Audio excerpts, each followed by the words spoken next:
Yo.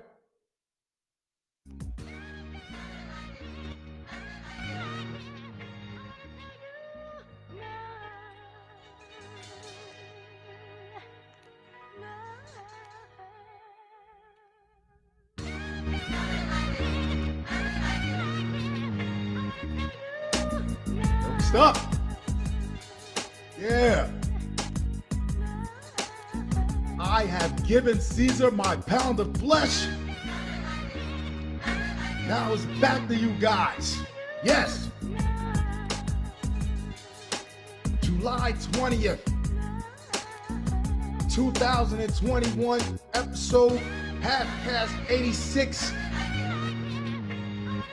Yeah.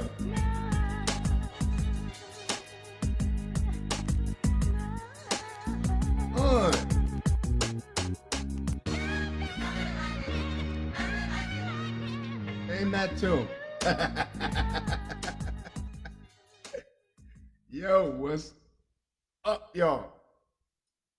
Going into this hump day. Things are moving pretty quickly. And I hope you guys all had a not trying to strangle anyone Tuesday.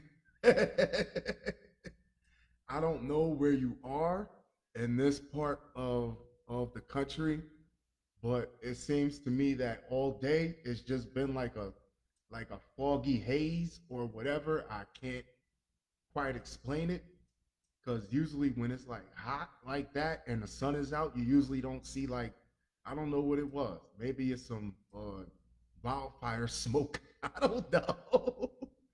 Fuck, I look like fucking shit, man. It just looked real strange today. I don't know why. Uh, I have like because I said yesterday or the day before that these recordings don't really go anywhere. They just stay here. But I've actually found a way to move them over to my IGTV. So if you're interested in looking at me act a fool for 35 to 45 minutes every night in succession, you can check out the IGTV page at Taco Meat 05, my Babylonian whore of a page. I'm cleaning it up. Yes, TACOMEAT 05.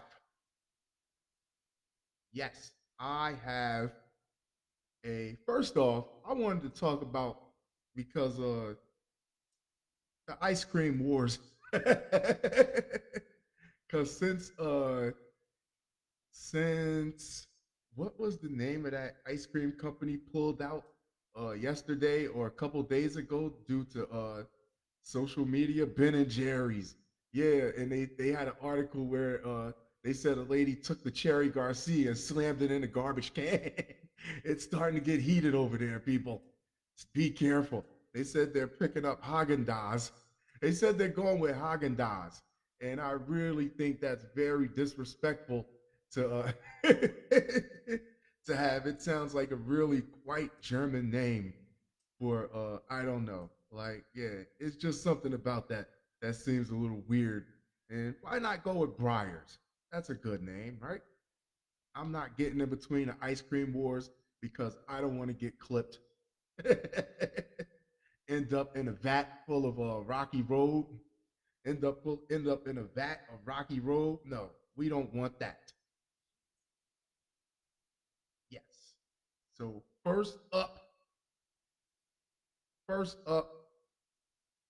let's who's batting first? State lawmaker denied Holy Communion after voting in favor of pro-abortion bill. Now we're all taught in school in social studies from like I don't know anywhere upwards of fourth grade that the Constitution is like in the Bill of Rights or whatever. It says separation of church from state. So if you go by separation of church from state, and I'm not uh, an anti-patriot or whatever, I'm just stating the facts here. that how can you salute the flag for your country and like yeah, it's separation of church and state. One nation under God, indivisible, with liberty and justice for all. If you go by the words of your own constitution and your own bill of rights, separation of church and state, that whole phrase, like it eats itself, it eats its own head, it eats its own tail.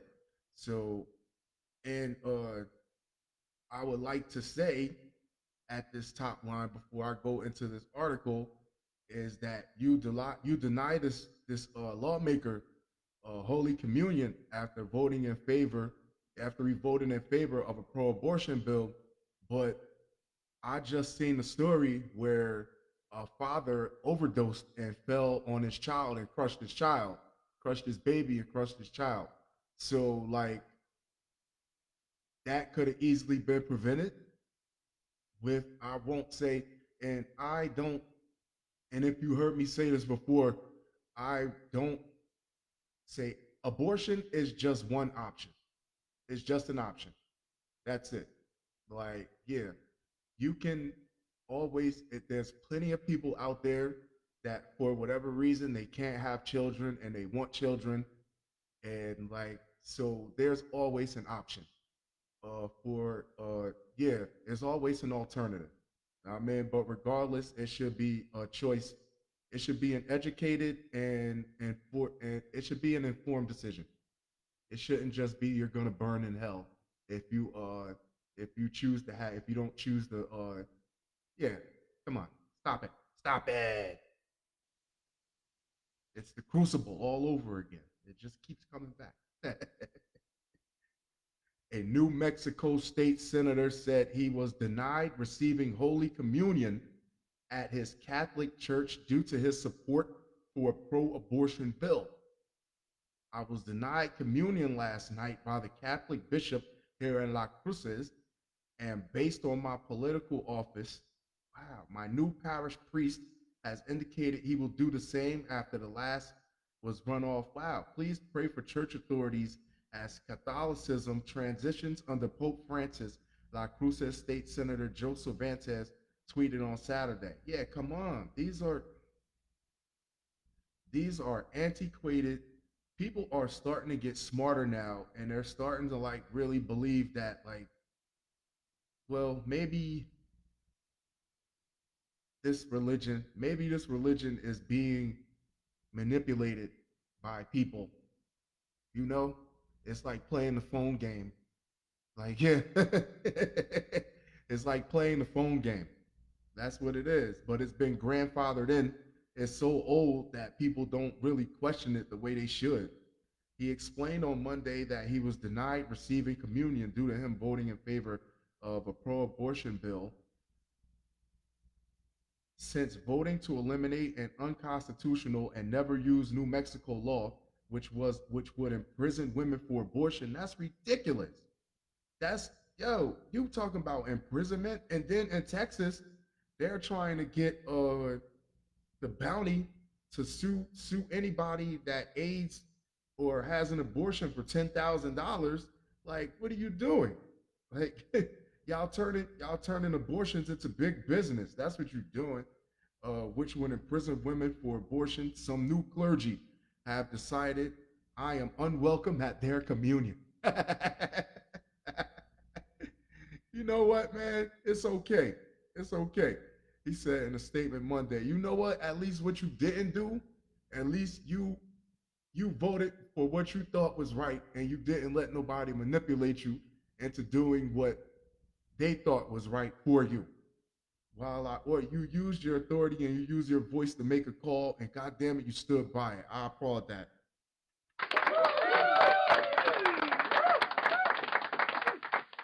While I ordinarily prefer to practice my faith very privately with my family, I felt it necessary to address those who would politicize and thereby belittle the promises of the Eucharist. They're basically the hypocrites. Cervantes, who has been serving as a Democratic New Mexico senator since 2013, argued he did not vote in favor of the bill to advocate abortion, but to reject the imprisonment of women as a solution to anything. Okay, still in all. You made a call, you made an OG call. It's an OG call, and I'm sticking with him. Oh shit. By the way, I am AJ.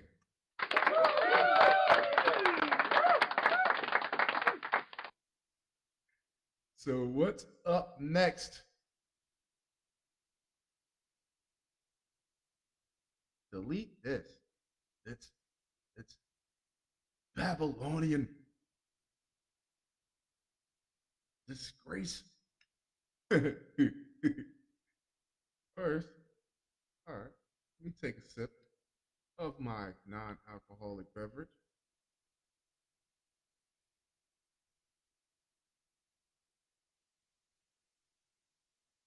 Snapple kiwi strawberries, a throwback. It always works. Always gets the job done, baby. An ex-gynecologist accused of sexually abusing dozens of female patients faces new charge. God, this is just like teachers.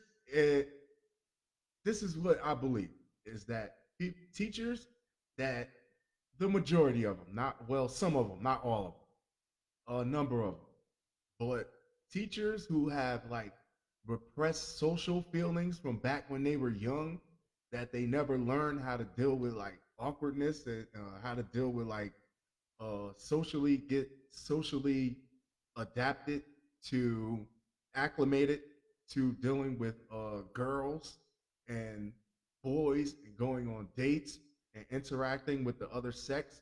They dropped off at a certain age and they just stay there even as they grow. So when yeah, or he could just be a perv that that's one way I think of it. And then you get guys that just be like, I'm just I'm gonna do 10 years of medical school just so I can see vaginas. I just want to play with vaginas for the rest of my career and playing with oh my god. To think it's kind of strange that there are people out there that is just like a shark that plants itself in the middle of like a fish. That's all. Fish. Federal prosecutors added a new count against a former gynecologist accused of sexually abusing patients days after saying that investigators found child pornography on a laptop seized in the case. God damn. These people can't help themselves. They don't stop. They don't stop unless you stop them. This is an addiction. This is just as bad an addiction as opiates or any other thing.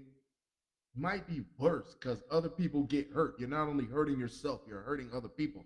Robert Hatton, a former Columbia University doctor, is now facing 7 counts in connection with the alleged abuse of 6 adult patients and 1 minor. Jesus. Prosecutors also allege in the indictment that Hatton assaulted dozens of female patients, including multiple minors, between 1993 and 2012. Though Hatton is not facing charges for those additional allegations, yeah, he knew exactly what he got into the business to do. And it's sick. Prosecutors claim Hatton, for the purpose of engaging in illegal sexual activity, enticed and induced. So entice means to like, I don't know, maybe like say something. Convince, to entice means to convince, right? And induce means to like, I don't know, means to like give them some type of drugs, maybe. Wow. Individuals to travel interstate by causing victims to return to appointments with them to be further sexually abused. What did he hold on? Prosecutors claim Hatton, for the purpose of engaging in illegal sexual activity, enticed and induced individuals to travel interstate by causing victims to return to appointments with him to be further sexually abused. So he was, what is that, kidnapping? What the hell is that? Like, yeah, even of the several federal counts carries a maximum sentence of 20 years. Each of the seven counts carry a maximum sentence of 20 years in prison. Hatton, who agreed in 2016 to plead guilty to two state charges of criminal sex acts in the third degree and forcible touching, he need his fucking fingers broke backwards, has been also accused in civil lawsuits of sexually abusing. He just couldn't stop. Like a smorgasbord. A new a new count was filed July, and it's not funny at all. This is sad because people's loved ones got hurt in this. Like, yeah, alleges Hatton abused another former patient during a yo. This man was busy. Jesus, this is how you know this is a problem because once or twice only makes you want to do it 300, 400 more fucking times. They say in addiction, they say one is too many and 1,000 is never enough. And this definitely describes somebody's fucking addiction. Hatton entered not guilty pleas to the original counts in the case, and Hatton's attorney, public defender Deirdre Von Dornum, you're going to jail, man.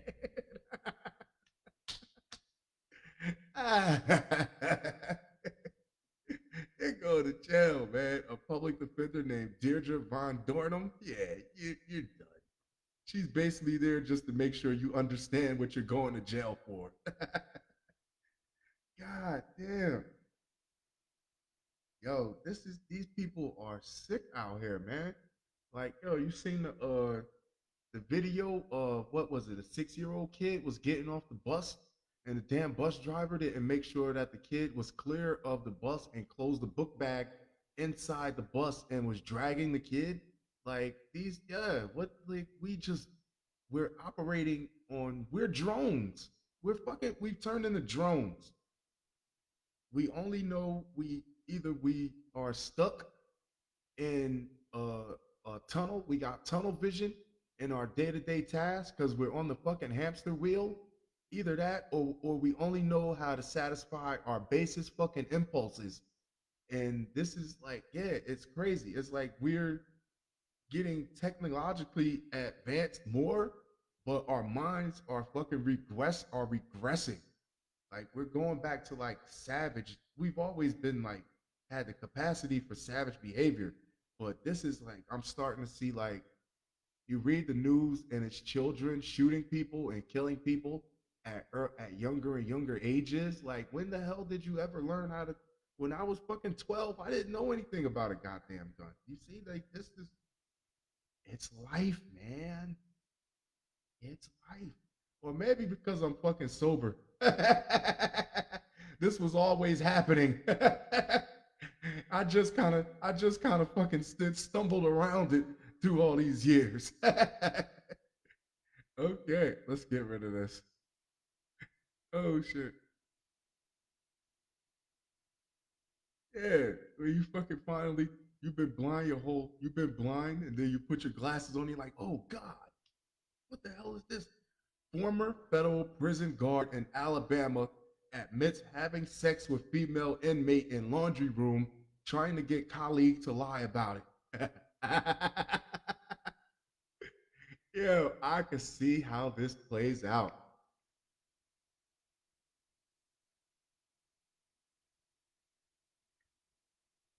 Yo, I'm about to go see inmate number 089 7736. Yeah, 7736. Yo, she bad, bruh. Like, yeah, man, I've been hitting that on the regular. You know, you gotta keep that on the down low. Like, yo, but I need you to do a favor for me. Yo, can you do my rounds for me? Like, know what I mean? I'm only gonna be like 30, like 20 minutes. Can you do yo, yeah, yo, I got you, yo. But yo, like, is she like she gonna look out for me too when you done? Nah, she ain't like that though, bro. She actually a nice woman. Nigga, I'm telling. I'm telling. He doing my rounds for you so you can have all the Yo, I can't imagine that if you're locked up And especially, I don't know. Let's look at it. A, from the guard's point of view, is that you're doing might be doing crazy hours in a facility where there's women, they're criminals, but some of them might actually look pretty good. But yeah, yeah. And then if you're an inmate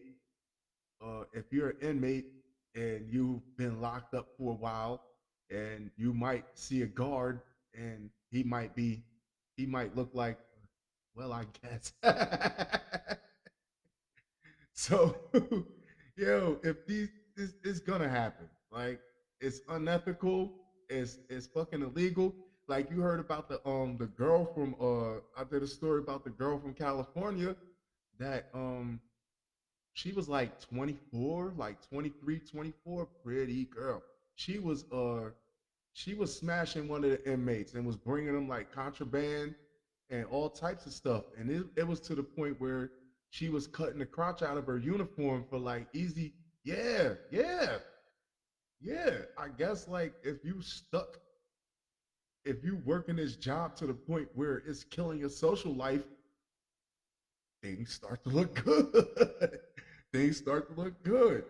Hey, a former federal prison guard in Alabama pleaded guilty to having sex with a female inmate in the back of the detention facility's laundry room, classy, and attempting to cover up. Did you put the clean towels down? And the crime to cover up the crime by asking a colleague to lie about his conduct. That colleague was like, "No way, she not she's pay to play, baby." Eric Todd Ellis, 32, on Tuesday, formally admitted that when he was a Bureau of Prisons corrections officer at FCI Aliceville facility, knowingly engaged in a sexual act with a female inmate who was under his custodial authority. Why wouldn't you have? I guess just like it would be illegal to have like women see, just have like all women COs in a women facility.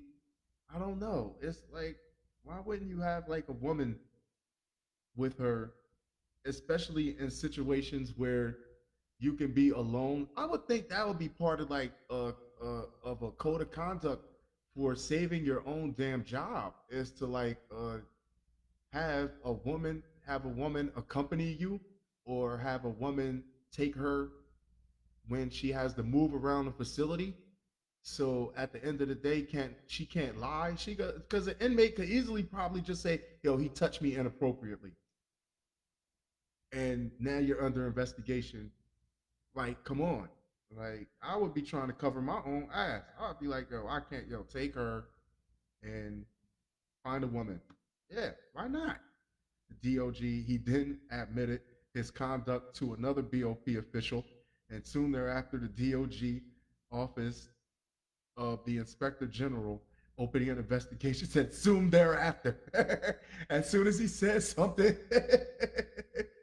as soon as he told homeboy, like, "Yo, man, like, yo, like, she not like that though, man. I'm telling you, fuck out of here." The sex act took place on June 11th, 2020, and the charges against Ellis were filed last month in the U.S. District Court for Northern District of Alabama. According to the DOJ, on September 5th, my birthday, a few weeks into the investigation, Ellis approached the official to whom he had admitted his conduct, asking him to tell the agent, "Yeah, we're friends, but I mean, you hadn't really talked to me about it. And when you have, I just told you that nothing happened." What? Ellis admitted that he was attempting to convince his colleague to provide false information to the federal inspector general about his sexual assault of the female inmate, which it probably wasn't assault. Why would you call it assault? It's improper behavior. I don't know. It's not assault, because if it was assault, then you would have heard about it way sooner, as like she would have came forward as a rape victim. It was not assault. Let's call it what it is. We're being fair here. That's real justice. The Department of Justice will continue to hold accountable prison employees who exploit their positions of power to sexually abuse individuals in their custody. Oh well, if you put it like that, maybe he did. What do you? I don't know. If you, what are you gonna offer? Like some extra soups? Like what do you really? I don't know. What are you gonna threaten her with? Maybe he could threaten her, make her bid hard for her. Maybe he could do that. Which if he did some shit like that, that's fucked up. Correction officers who commit sexual assault have no place inside the borough of prisons. Yes, they do. Because if you've been listening to my theory in the first place, this is why these people sign up for these jobs. To surround themselves with as much of the opposite sex as possible to increase their chances of maybe one out of these 10,000 inmates who could quite possibly be a murderer can break my slump. Jesus. And we'll continue to fight for justice for these victims of these despicable crimes.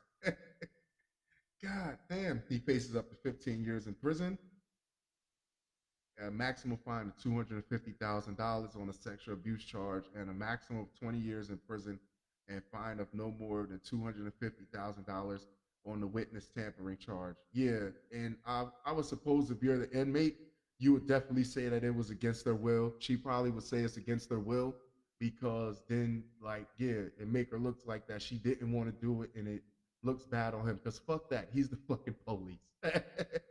He's the police. Like shit, I'm doing my bid regardless. I'm not gonna make yeah, I'm not gonna turn my little bit of time into a nightmare. Shit. Next up, delete that.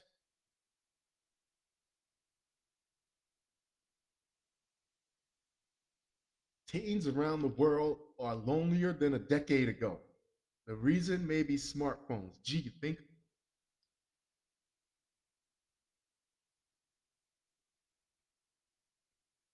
I had a joke that said in this day and age, nowadays it's taboo for you to walk up to a person and talk to them in person unless they actually know you on social media first. That's what we're turning into. When I was a teenager, about 4 score and 7 years ago,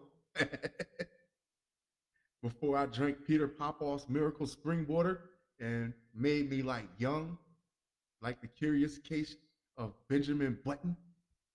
But you could not convince me that staying in the house and talking on a goddamn phone, even if it wasn't landline or anything, there was no reason. As a teenager, there was no reason for kids to stay in a house back. And you say back in the day, but this really wasn't that long ago. Like really, this really wasn't that long ago. There's no reason to stay in a house. Summertime, we be out all night. Like, yeah, like it's socializing, building those social skills that keep you from wanting to touch one of your students when you become a teacher 20 years later. Or those social skills that want to keep you from banging one of the inmates when you become a correctional officer. Those are the type of skills that you're developing in your teens when you're just going outside and playing a little bit of basketball and cracking a few jokes and going to a couple parties and just like just being around other people makes it not so weird later on in life. Who would have thought? Loneliness among adolescents around the globe has skyrocketed since a decade ago, and it may be tied to smartphone use, a new study finds. I was watching an episode of Cops. The police responded to a call that said that it sounds like a child was being abused in the house.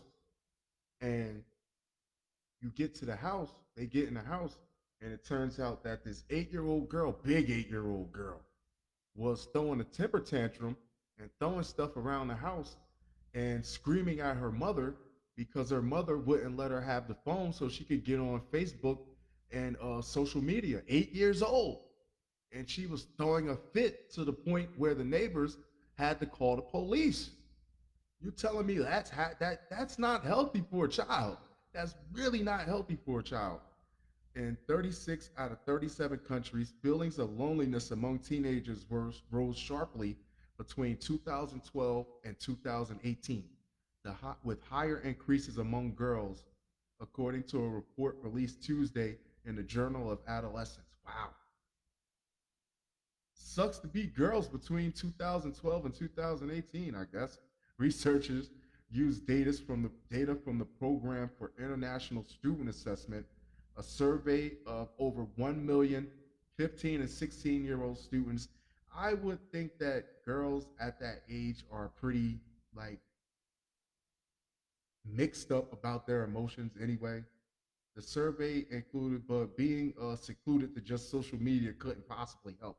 The survey included a 6 item measure of loneliness at school in 2000, 2003, 2012, 2015, 2018.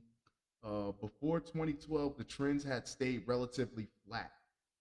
But between 2012 and 2018, nearly twice as many teens displayed elevated levels of school loneliness, an established predictor of depression and mental health issues. Wow. Can you imagine being in a school with five, six, 700 students and you're walking the halls and you still feel lonely? That is, I don't think I've ever felt that. The study did not cover the period of the corona pandemic. Okay. It's surprising that the trend would be so similar across so many different countries, said Gene Twenge, a psychology professor at San Diego State. On the other hand, if this trend is caused by smartphones or electronic communication, a worldwide increase is exactly what you would expect to see. It's a stimulus. It's a stimulus. It goes straight to your brain. These replies, you're on these topics, you're seeing things that like, yeah, you're seeing people with the same point of view that think like you, and finally you think you belong. You're part of a group, you're in a group chat, you have friends on all across the world, you feel connected, and then you got to put the phone down and go outside to the person that lives right across the street from you, looks at you like a complete stranger because they're doing the same thing. The person next to you looks at you like a complete stranger. The person on the bus, the person that sit next to you in class doesn't say anything to you because they're riding the same high that you are, that they can't wait to get a break, homeroom, study hall, or just go home so they could plug back in to the world that's on the internet. Wow. In an earlier study, Twinge had identified 2012 as the year when smartphone ownership had passed 50% in the United States. Before 2012, loneliness and depression had been unchanged or down for years or decades. But in the early 2010s, loneliness, depression, and self harm among teens sharply increased in the United States, Canada, and the United Kingdom. In a world, a smartphone adoption spread into 2010s. Adolescents spent time interacting in person, and okay, adolescents spent less time interacting in person and more time using digital media. Yeah, given that digital media does not produce as much emotional closeness as in-person interaction, the result may be more loneliness in recent years. Absolutely. Social media can create an exclusionary environment that increases school loneliness, especially for girls. It can enable cyberbullying, which I do not. Just block them, turn it off. And even if an adolescent does not personally use social media or smartphones, they are so ubiquitous that they can have a negative effect regardless. Wow. That, for example, if a teen's girlfriend used digital media, the friends will be less available for in person interaction, causing those who don't use it to feel left out. So this is permeating. These are the normal people who's not stuck to social media, and it's ousting them. Wow. Even during even during in-person interaction, smartphones may dampen enjoyment though fubbing, ignoring someone to look at someone's phone. Wow. How many of y'all do that? How many of y'all are guilty of that? You. Fubbing. That's the name of it? That sounds highly inappropriate. While the increase in loneliness was consistent across the economic and political spectrum, there were some differences across cultures. Yeah, socially for a 14-year-old, I can't put this thing away. I can't opt out on my own, but if everyone around me has to put it away, it gets easier. This is bad. Addiction. Wow. And its many faces. Since limiting smartphones, there has been a decline in disciplinary problems, and the lunchroom and hallways sound like a throwback. It's supposed to be loud in the goddamn hallway.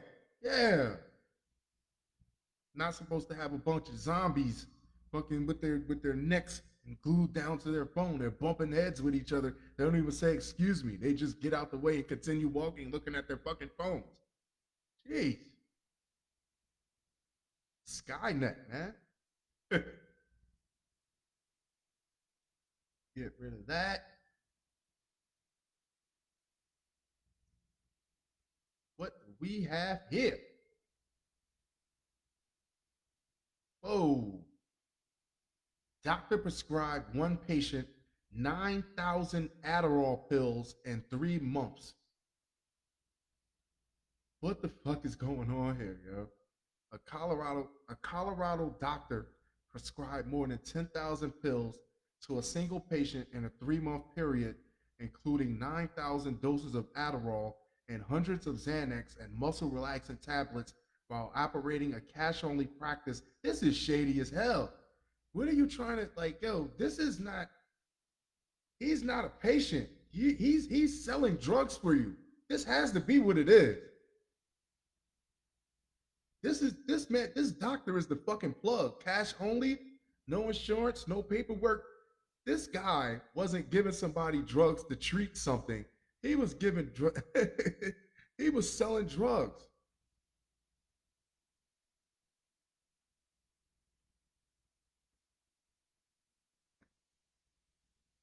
Drug dealers are not only your local kids on the street corner with their pants around their ass.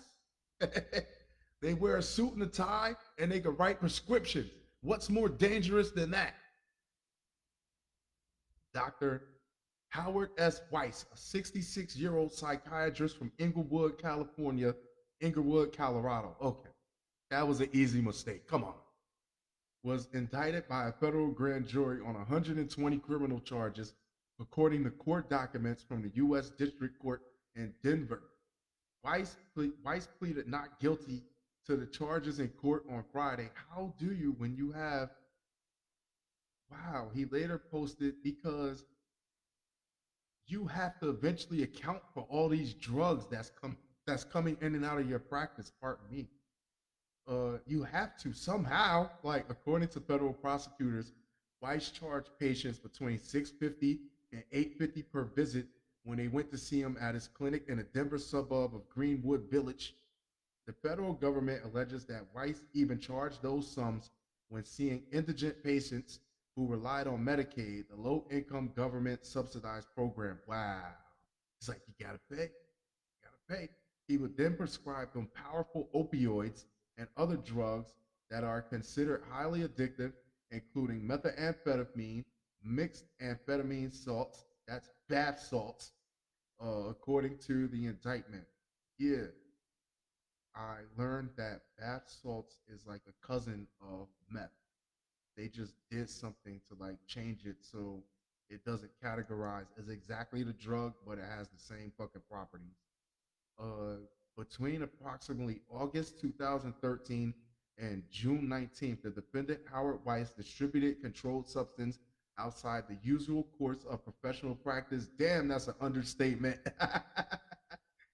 He had the whole Denver locked down and for no legitimate purpose. No legitimate purpose. You know what he was doing. Federal prosecutors wrote in the indictment. Weiss prescribed high doses of benzos to individuals who were also taking opioids or were being treated for. Well, I'm surprised he didn't catch any bodies. He did this despite the fact that those substances in combination put those individuals at greater risk for potentially fatal overdose. It's like, hey, they want a body, man. They here for a good time, not a long time. Like, At least one of Weiss' patients, okay, at least one of Weiss's patients died of an overdose, according to the indictment. The patient's name is not mentioned, and Weiss has not been charged with any crime linked to the person's death. Hey, God damn. What? This is ridiculous. Okay. The court documents allege that Weiss improperly prescribed drugs to 16 patients. One of them was given prescriptions for 9,000 Adderall pills, four, 480 pills of muscle relaxant Soma, and 480 Xanax tablets, according as one person. One fucking person. He just gave it like a goodie bag, like Oprah. Everybody, look up under your chairs. He just giving that shit out. Wise was allowed was allowed to practice medicine in Colorado, even though his medical license in Virginia was suspended after he was convicted in federal court on a mail fraud charge that involved fraudulent billing. Oh, he was a yeah. He was in it. He was in it to get his money, get as much as he can. He was sentenced to 3 years probation for the charge in order to pay more than 35,000 in restitution to Medicare and to insurance. This is what he was. What is he facing now? He gotta be facing more than that now. God, that man, Doctor Dope. Before you even get a chance to tell him what's wrong, he's already flowing fucking. He's already writing up scripts. Jesus, God damn, scary man, scary. Woo. Delete this. Last story. How we doing on time? Yes, I am recording. I'm a little gun shy now, even though, yeah. Okay. Viral video viewed 2.6 million times alleges Wendy's serves expired meat. And what do they tell them? It's like, if you can't smell it, sell it. Yeah, yeah. If you can't smell it, sell it. I am definitely afraid of getting a bad. I basically what happened was, and I've said this, I've told this on an early, very, very, very earlier show on the podcast back in like March, April, that I had ate some Chinese food late night, drunk Chinese food, and whatever, I don't know if it was the food or if it was like the sauce, and I ate it and my throat closed up, and I went to the emergency room. I had to get intubated. I was in the hospital for like a week. And if you remember when I came out, I was doing shows. My voice was horrible, but I still went on. And what they gave me while I was in the ER, they gave me fentanyl. That's why I always say, bye, pal, fentanyl. You know what I mean? Because what I had to read later on when I got out, because I was like, yo, that's an opioid. I don't want that. Don't put that in my system. I was fighting it. Then they gave it to me, and mind you, I'm on the third floor, and I see a white guy in a yellow shirt outside my window waving at me. I was like, yo, what is that dude doing outside the window, man? Like, yo, like, yeah, that shit had me gone. Woo! But the when fentanyl is used in a clinical setting, it slows your breathing down so they can get it under control. It slows your breathing because I was breathing like a fish out of water. Like, yeah, because my throat had closed up. That's why I'd be like, my pal fentanyl. I mean, but I'm okay now. But yeah, so I've been more cautious about what I eat now. Yes. And tainted meat, spoiled meat, that shit'll kill you. Vegetables, yo, spoiled vegetables could sometimes be more dangerous than spoiled fucking meat.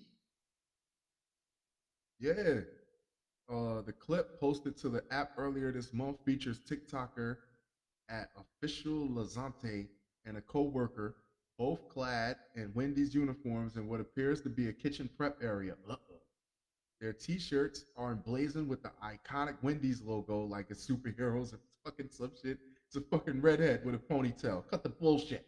And and they have headsets visible around their ears. Okay, we established that they work there. In the clip, the two dance to a popular audio track while the on-screen text read, "When y'all realize Wendy's." Oh, whoa, here we go. In the clip, the two dance to a popular audio track while the on-screen text reads, "When y'all realize Wendy's be serving expired meat and they be watching y'all eat it."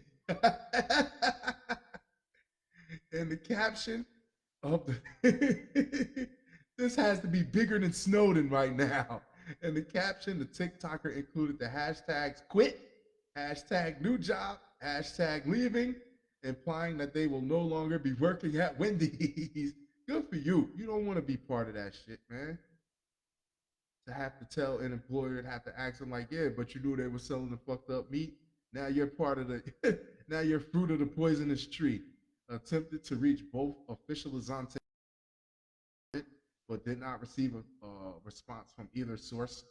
Regardless, the video seems to have resonated with viewers, has already racked up 2.6 million views. My mom works at Wendy's and I get to help make orders. And yes, I can confirm this revealed one viewer echoed another. I used to work there. They not lying. Many others, however, spoke up in defense of Wendy's. Fuck that, including a handful of past employees. I worked at Wendy's and we never did all the Stockholm syndrome. We never did that. Y'all just different. What places do y'all be working at? My Wendy's was very strict about the food they serve. I quit anyways, but my point still stays. We talking about people who's active. Some, meanwhile, just wanted to turn a blind eye to the entire situation. Does anybody get sick? Yeah, however, okay. While the claims made in both videos are unverified, the issue of food safety and hygiene is an important one. 1 in 6 Americans, or 48 million people, become sick from foodborne illnesses each year. I was one of them. Of course, those cases, approximately 128,000 are hospitalized and 3,000 die. Contrary to popular belief, the agency found that produce is actually responsible for nearly half of big illnesses at 46%. Meat and poultry, while contributed to fewer illnesses, but 29% of deaths. Wow. Watch where you eating from, people. I went to a Popeyes a while ago. I never went there again. And they were closed, but the door was open. Hey, I walk in and the guy has a fucking can of Raid tucked under his arm. Like, you're not supposed to be in here. You're not supposed to be in here. Like, what were you doing? Know what I mean? You chased me out. Like I seen something I wasn't supposed to see. Yeah. Well, that being said, I'm gonna wrap this up. If you fucks with the show, holla at me on Twitter at Rise and Shine, RYEZSHYNE.